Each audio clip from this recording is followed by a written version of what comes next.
theory, the Big Bang occurred almost 14 billion years ago, and since then, the universe continues to expand.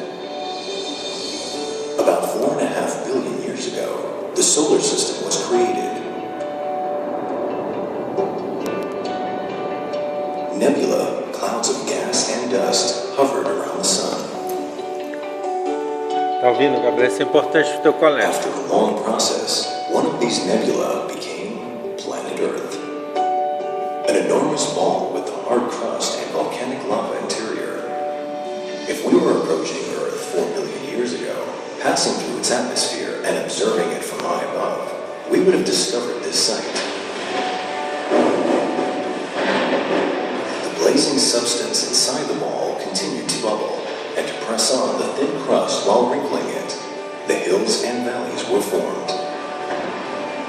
The rain which fell unabated filled the lower areas with water, and extensive areas were flooded. These processes lasted for hundreds of millions of years and shaped the face of the Earth. The blazing substance inside the Earth sometimes succeeded to break through the crust, and thus volcanoes were formed.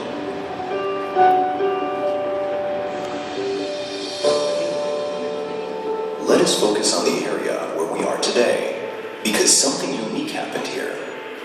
More than 200 million years ago, a system of large rivers covered the area. The river water washed away many alluvial materials which accumulated into a thick layer of sandstone. Then the sea flooded the area for the last time.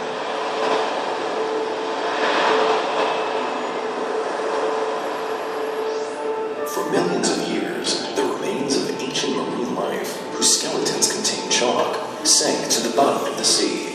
There, they accumulated until they became a hard layer of limestone above the sandstone. Powerful forces from inside the planet continued the surface wrinkling process until the bottom of the sea rose and became a mountain.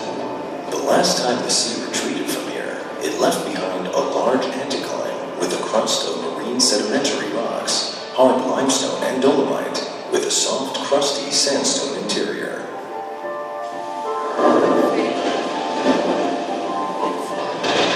Rain and wind struck at the anticline until cracks were formed, and the river system that was created cut across its summit.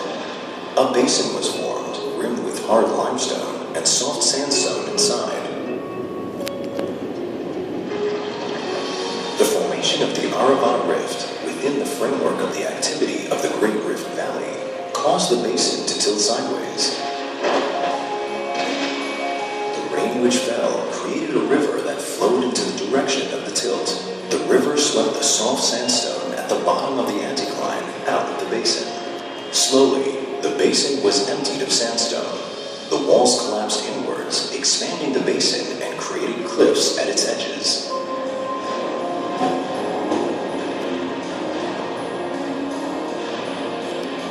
Thus, a Makhtesh, crater, was formed, a valley surrounded by cliffs, drained by a river.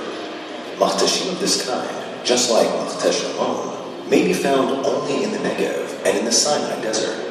The floor of the Makhtesh and its walls allow us a rare glimpse into the processes of hundreds of millions of years, processes that continue to occur even at this very moment.